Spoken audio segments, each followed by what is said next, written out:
accompagné Anne dans la préparation de cette prédication. Elle n'avait pas pu nous la délivrer il y a quelques semaines parce qu'elle était malade, mais merci pour la grâce de la santé aujourd'hui et qu'elle puisse nous partager ce qu'elle a préparé pour nous. Remplis-la encore de ton esprit et donne-nous d'ouvrir nos cœurs à ta parole pour nous laisser transformer par elle. En ton nom Jésus. Amen. Merci et bonjour à tous et toutes. On va parler d'évangélisation. Et je voulais juste dire avant de commencer que même si ça fait des décennies que je suis avec Agapé et qu'on fait de l'évangélisation, qu'on en parle, que je suis la première auditrice de ce que je vais dire. Alors, parler d'évangélisation, je suis sûre qu'il y a des réactions ici dans la salle. Certains peuvent se dire « Encore ? On en a déjà parlé il n'y a pas longtemps ». D'autres peuvent se dire « Aïe, aïe, aïe, je vais encore me sentir culpabilisée ». Certains peuvent se dire « Mais je sais exactement comment on fait ». Et puis d'autres dire « Bon, j'ai aucune idée ». Donc voilà, on va prendre un texte dans l'évangile de Luc, qu'on suit depuis le mois de janvier et qui va nous amener jusqu'à Pâques. Et aujourd'hui, ça va être un texte un petit peu long, dans le chapitre 10, et on va lire les versets 1 à 20. Après cela, le Seigneur désigna encore 70 autres disciples et les envoya devant lui, deux par deux, dans toutes les villes et dans tous les endroits où lui-même devait aller. Il leur dit : « La moisson est grande, mais il y a peu d'ouvriers. Priez donc le maître de la moisson d'envoyer des ouvriers dans sa moisson. Allez-y, je vous envoie comme des agneaux au milieu des loups. Ne prenez ni bourse, ni sac, ni sandales, et ne saluez personne en chemin. Dans toute maison où vous entrerez, dites d'abord que la paix soit sur cette maison. Et s'il se trouve là, un homme de paix, votre paix reposera sur lui. Sinon, elle reviendra à vous. Restez dans cette maison, mangez et buvez ce qu'on vous donnera, car l'ouvrier mérite son salaire. N'allez pas de maison en maison. Dans toute ville où vous entrerez et où l'on vous accueillera, mangez ce que l'on vous offrira, guérissez les malades qui s'y trouveront et dites-leur : le royaume de Dieu s'est approché de vous. Mais dans toutes les villes où vous entrerez et où l'on ne vous accueillera pas, allez dans les rues et dites : nous secouons contre vous même la poussière de votre ville qui s'est attachée à nos pieds. Sachez cependant que le royaume de Dieu s'est approché de vous. Je vous dis que ce jour-là, Sodome sera traitée moins sévèrement que cette ville-là. Malheur à toi, Chorazine, malheur à toi, Bethsaïda, car si les miracles accomplis au milieu de vous l'avaient été dans Tyr et dans Sidon, il y a longtemps que leurs habitants se seraient repentis, habillés d'un sac et assis dans la cendre. C'est pourquoi, lors du jugement, Tyr et Sidon seront traités moins sévèrement que vous. Et toi, Capernaum, qui as été élevé jusqu'au ciel, tu seras abaissé jusqu'au séjour des morts. Celui qui vous écoute, m'écoute. Celui qui vous rejette, me rejette. Et celui qui me rejette, rejette celui qui m'a envoyé. Les 70 revinrent tout joyeux et dirent : Seigneur, même les démons nous sont soumis en ton nom. Jésus leur dit : je regardais Satan tomber du ciel comme un éclair. Voici, je vous ai donné le pouvoir de marcher sur les serpents et les scorpions et sur toute la puissance de l'ennemi, et rien ne pourra vous nuire. Cependant, ne vous réjouissez pas de ce que les ennemis vous sont soumis, mais réjouissez-vous de ce que vos noms sont inscrits dans le ciel. Je vais juste prendre une gorgée d'eau. Alors ce texte, il est quasiment similaire, au moins en partie, à celui qui se trouve au chapitre précédent, où Jésus envoie les 12 annoncer la bonne nouvelle, guérir et chasser les démons. Mais là, Jésus en envoie 70. Alors les commentateurs disent que ça rappelle le nombre des nations païennes que l'on trouve en Genèse 10. Donc il élargit le cercle, il va continuer de l'élargir, donc ça nous concerne aussi. Je vais reprendre un petit peu, je vais aller au fil du texte. Alors d'abord, on peut s'étonner peut-être d'entendre que Jésus envoie les disciples devant lui, là où lui irait ensuite. En fait, le texte original dit littéralement, il les envoie devant sa face. Quand on lit, alors c'est plus tard dans la vie de Jésus, après sa résurrection, au moment de son ascension, en Matthieu 28, Jésus promet d'être avec les disciples tous les jours, jusqu'à la fin du monde. Promet d'être avec eux tout le temps. C'est pas je vous envoie devant et je vous lâche. Il a aussi donné son esprit qui vit en nous et que nous avons accueilli. Et cet esprit nous précède toujours. Il y a un missiologue qui était connu, qui était missionnaire en Inde pendant des décennies, qui s'appelait Leslie Newbigin, un Écossais, qui disait « Je ne suis jamais allé dans un endroit où le Saint-Esprit n'était pas déjà ». Ça, c'est rassurant aussi pour nous par rapport à l'évangélisation. Le Saint-Esprit nous précède. Et puis on le voit, Jésus, il les envoie, ils sont 70, mais il les envoie 2 par 2. Il ne les envoie pas tout seuls. Il leur donne des compagnons de route à chacun. Nous ne sommes pas autosuffisants. Et la possibilité d'être à 2 permet que l'un puisse compléter l'autre, l'un puisse soutenir l'autre et inversement. Et parfois dans des actions, des projets spécifiques d'évangélisation, quand on est 2, il peut y en avoir un qui parle pendant que l'autre prie. Et puis ça peut être l'inverse à un autre moment. Et Jésus va parler de prière, justement, juste après, à propos de la moisson. Mais avant de parler de cette prière, c'est incroyable ce qu'il affirme comme bonne nouvelle. La moisson est grande. Ça veut dire qu'il y a de quoi récolter. Il n'envoie pas les 70 en disant « bon, vous aurez 3 mètres carrés et vous allez vous trouver comme une foule sur 3 mètres carrés ». Non, c'est la moisson est grande et à tel point qu'il faut même prier pour avoir d'autres personnes dans la moisson. Et peut-être que nous, en Occident, où on se dit « oh là là, c'est tellement dur dans notre France laïcarde, cartésienne, où les gens sont sans repère, où on se dit « le terrain est super dur », est-ce que je peux rentrer dans le regard de Jésus pour voir que la moisson est grande, pour voir qu'il y a peut-être de quoi récolter, même dans des endroits où je ne m'y attends pas? Est-ce que je peux être renouvelée dans ma pensée aussi par rapport à tous ceux qui m'entourent, qu'ils sont faits pour Dieu, créés pour le rencontrer? C'est Augustin qui disait il y a bien des siècles que notre âme est sans repos tant qu'elle ne demeure en Dieu. Tant que nous ne sommes pas reposés, accueillants de l'amour du Seigneur, notre âme est sans repos. Et c'est le cas aussi pour les prochains autour de nous. Et donc à nouveau, si cette moisson est grande, on ne peut pas suffire. Jésus, il a agrandi le cercle des 12 et puis après 70, et il continue d'élargir le cercle en invitant à prier pour d'autres ouvriers. Cela nous rend humbles pour pouvoir prier et accueillir aussi ces autres qu'il a envoyés dans la moisson, ces autres dans notre église, ces autres dans d'autres églises. Et puis après, elle dit, allez, on y va, il faut vous lancer. Et il encourage, là je vais très vite, il encourage d'y aller avec confiance, sans s'encombrer de tas de choses, et puis de ne pas se laisser freiner par les salutations qui prenaient beaucoup de temps à l'époque de Jésus en Israël, parce qu'il y a urgence, quoi. Alors, on peut être interpellé par cette image quand même des agneaux qui sont envoyés au milieu des loups. Jésus prévient que tout ne sera pas forcément facile. Et on y reviendra quand on parlera un peu plus tard du combat et de la possibilité peut-être de lâcher prise, de rebrousser chemin. Mais ce qui m'a interpellée il y a quelque temps dans ce texte, c'est ne jugeons peut-être pas trop vite les loups vers lesquels nous sommes envoyés. Peut-être que les loups ne sont pas que méchants. 2 fois, dans les versets 7 et 8, Jésus invite les disciples dans les maisons ou dans les villes à manger ce qu'on leur donnera. Ce sont les loups qui donnent à manger là. Ce sont les loups qui nourrissent. Ce n'est pas que des vilains affreux qui sont prêts à dévorer ceux qui arrivent chez eux, mais qui aussi les nourrissent. Et peut-être que ça peut changer la caricature ou les systématisations qu'on peut faire sur ceux qui nous entourent.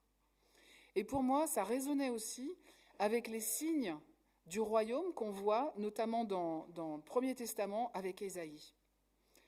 Au chapitre 11, Ésaïe promet par rapport au royaume, que le loup habitera avec l'agneau. Et puis au chapitre 65, il dit aussi que le loup et l'agneau mangeront ensemble. Et peut-être que ce que dit Jésus là, ces loups qui vont nourrir ceux qui viennent, ça fait référence aussi à ça.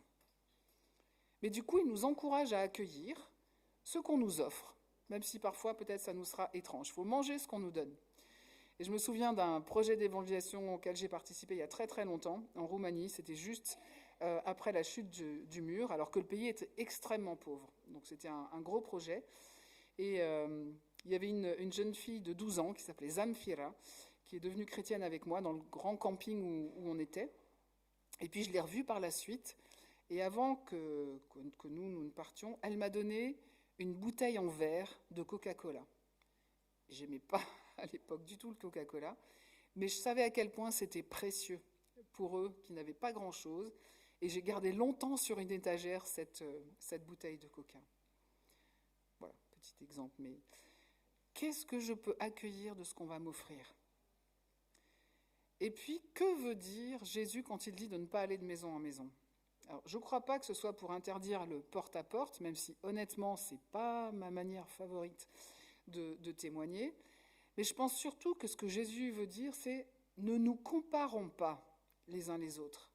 Si mon frère ou ma sœur a une place dans un témoignage, dans une mission quelque part, qui semble donner plus de résultats, qui semble plus confortable, où on mange mieux, ce qu'on offre est meilleur, je suis invitée à accueillir la place que le Seigneur me donne et à y rester jusqu'à ce qu'il me conduise autrement. Donc pas forcément partir dans tous les sens, mais Seigneur, tant qu'il y a la colonne de nuée ou de feu, je reste là jusqu'à ce que tu me conduises ailleurs. Et alors, qu'est-ce qu'il faut dire, qu'est-ce qu'il faut faire ?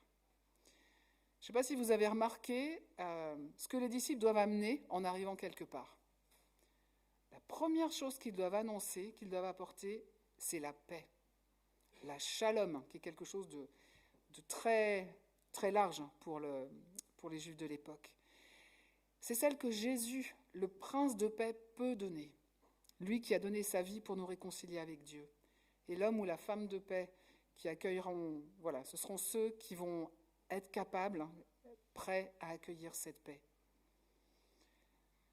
Et puis, Jésus va plus loin, il va dire « Guérissez les malades qui s'y trouvent » quand il parle de la ville. Il semblerait qu'apporter la bonne nouvelle, ce ne soit pas que parler, mais aussi annoncer en actes. Et alors, quand on lit l'Évangile, on le sait, la guérison, c'est vraiment une des marques de fabrique de la manière dont Jésus agit partout. Il parle, mais alors il guérit, il délivre aussi. Et puis il envoie les 12 faire la même chose, il envoie les 70 faire la même chose, et puis on voit ça encore dans les Actes des Apôtres. Alors je sais qu'on n'a pas forcément tous la même théologie par rapport à cela, à la guérison. Il y a peut-être des gens dans notre Église qui ont ce don, ce charisme de prier pour la guérison. Même si on ne l'a pas, on peut tous être appelés à prier pour la guérison. Mais donc même si on n'a pas ce don spécifiquement, peut-être que ça veut dire aussi aimer les gens, les personnes qui sont autour de nous, celles que nous rencontrons, et prendre soin d'elles. Accueillir, je vois Hélène, la petite copine d'un des enfants qui vient régulièrement parce que les enfants ne sont pas là, accueillir après l'école, différentes manières. Comment prendre soin des personnes qui nous entourent ? Ça ne veut pas dire uniquement des miracles, et tant mieux quand il y en a, parce qu'ils sont aussi signes du royaume, mais c'est de l'amour en action. Et Jésus, là, il parle de la ville. Quel amour est-ce que j'ai pour ma ville ? Quel amour est-ce que j'ai pour ma ville de Villeurbanne, qui est super moche, dans plein d'endroits ? Comment est-ce que je peux prendre soin ? Comment est-ce qu'on peut prendre soin de la ville où nous sommes ? Et c'est cohérent, ça, avec le passage d'Ésaïe que Jésus s'attribue en Luc 4, dont Kevin nous avait parlé en janvier, qui concerne la transformation de la société. Et Luc 4 reprend le passage d'Ésaïe quand il parle d'annoncer la bonne nouvelle aux pauvres, de guérir ceux qui ont le cœur brisé, pas uniquement les malades, de proclamer aux prisonniers la délivrance et aux aveugles le recouvrement de la vue, de renvoyer libres les opprimés, de proclamer une année de grâce du Seigneur. Certains seront plus doués pour ce travail de transformation dans des choses concrètes, d'autres peut-être par la parole, et peut-être dans les saisons de nos vies ou la manière dont le Seigneur nous dirige, il va y avoir des moments différents. Mais il y a de la place pour tous. Témoigner en parole, qui normalement devrait être en cohérence avec nos actes aussi. Et c'est marrant d'ailleurs, c'est marquant peut-être plutôt, de voir que dans notre société laïque, en fait, parmi les personnes chrétiennes qui ont le plus marqué les gens qui nous entourent, ce sont des gens comme Mère Teresa, ou Sœur Emmanuelle, ou l'abbé Pierre, ou le docteur Mukwege, donc le prix Nobel de la paix, qui est le gynécologue pentecôtiste qui répare les femmes. Et que dire, même si on ne dit pas qu'il était chrétien évangélique, mais d'un Henri Dunant, fondateur de la Croix-Rouge, qui a été lui aussi prix Nobel de la paix en 1901. On dit parfois à Agapé, quand on parle d'évangélisation aussi, et du témoignage qu'on a apporté, sur 100 personnes, une lira la Bible, les 99 autres liront le chrétien.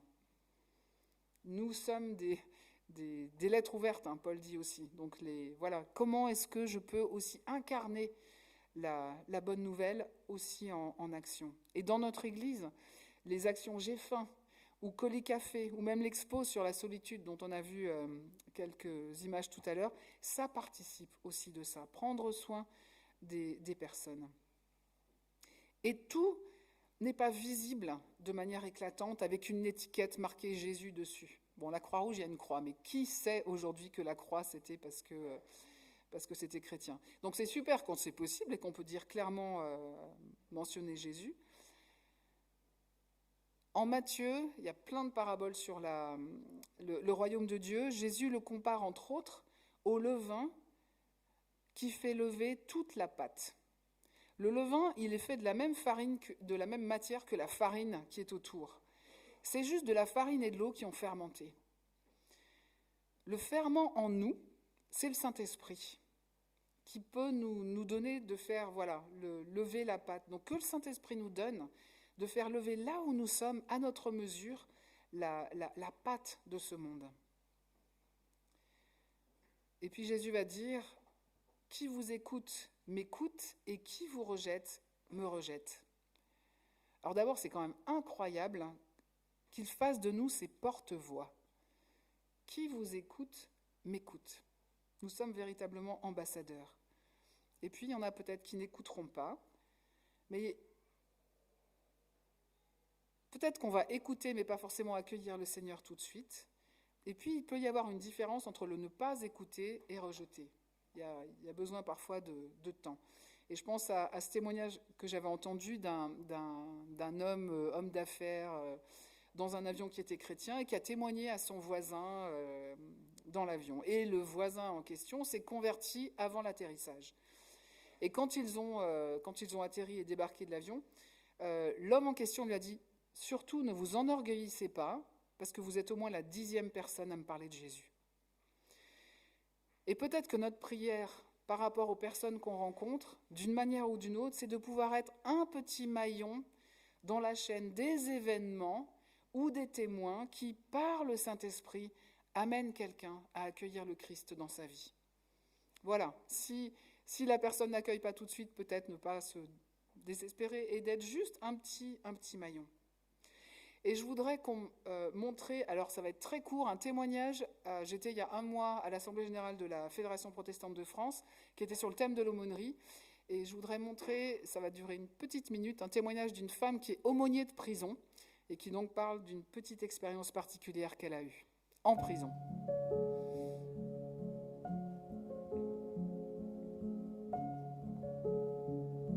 Elle me dit, je veux bien qu'on se voit à une seule condition, c'est qu'on ne parle pas de Dieu et qu'on ne prie pas.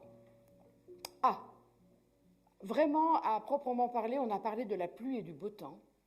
Et puis un jour, elle a eu son procès, elle est partie dans un autre centre de détention pour purger sa peine.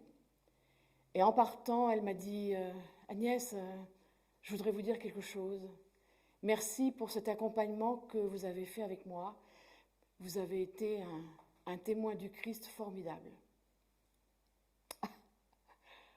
Et nous n'avions jamais prié ensemble, nous n'avions jamais ouvert une page de la Bible, on n'a jamais évoqué la foi ou le doute ou rien. Merci.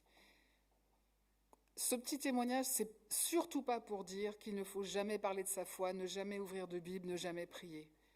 Mais être aussi respectueux de l'autre et sensible à la direction du Saint-Esprit qui peut agir au-delà de ce qu'on imagine et au-delà de la totalité des paroles qu'on peut annoncer.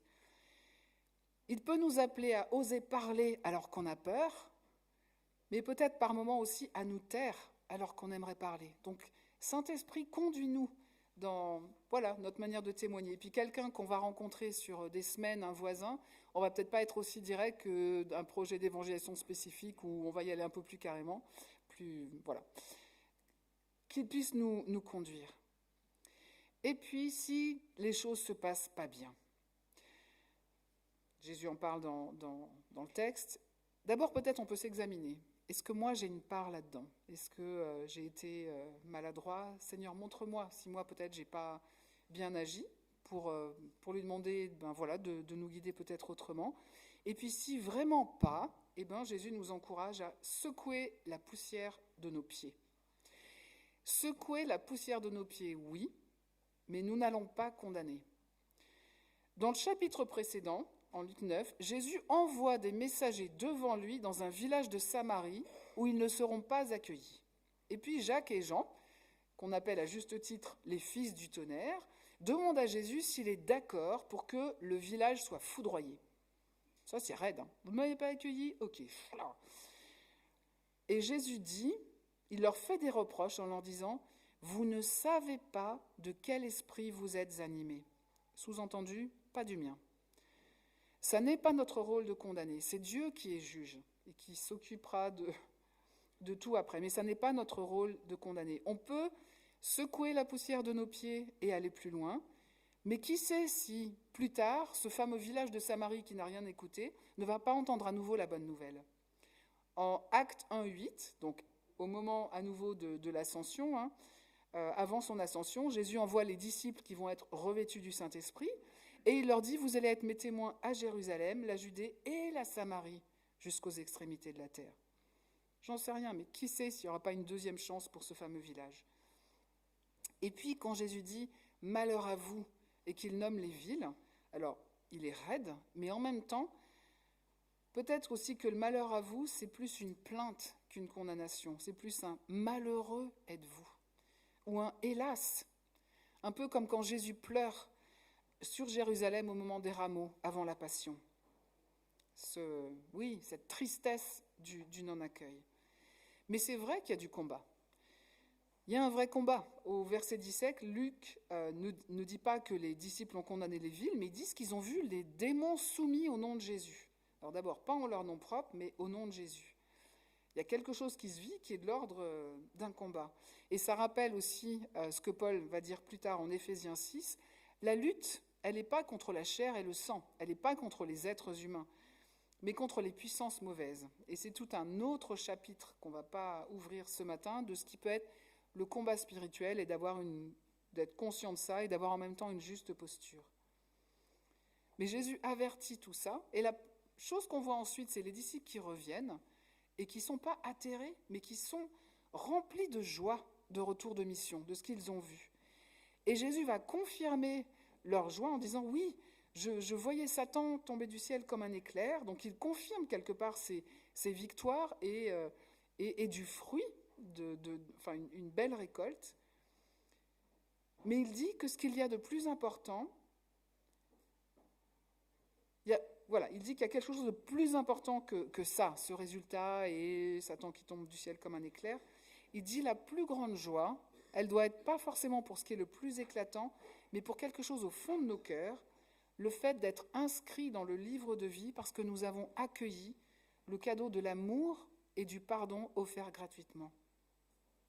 Nous pouvons partager cette bonne nouvelle d'un Dieu qui vient apporter la paix dans toutes ses dimensions, la réconciliation. On peut le faire avec une autorité bien placée et avec amour parce qu'on a d'abord été au bénéfice de cette annonce.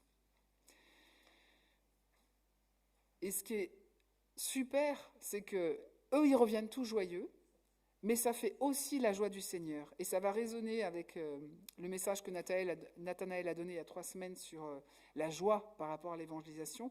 Et je voudrais qu'on prenne, merci, déjà fait, Luc 10, le verset juste après le passage qu'on a lu tout à l'heure, le verset 21. À ce moment même, Jésus fut rempli de joie par le Saint-Esprit et il dit : « Je te suis reconnaissant, Père, Seigneur du ciel et de la terre, de ce que tu as caché ces choses aux sages et aux intelligents et les as révélées aux enfants.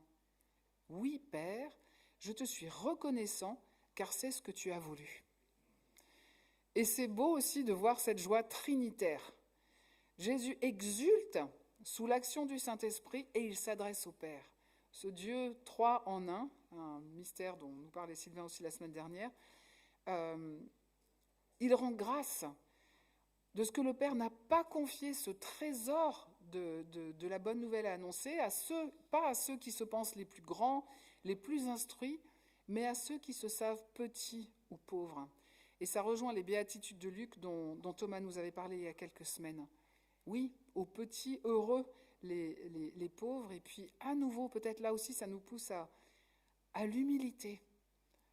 Oui, je ne suis pas forcément le plus grand, mais humblement, Seigneur, je veux accueillir la mission que tu me donnes et être à ton image, toi Jésus qui étais doux et humble de cœur.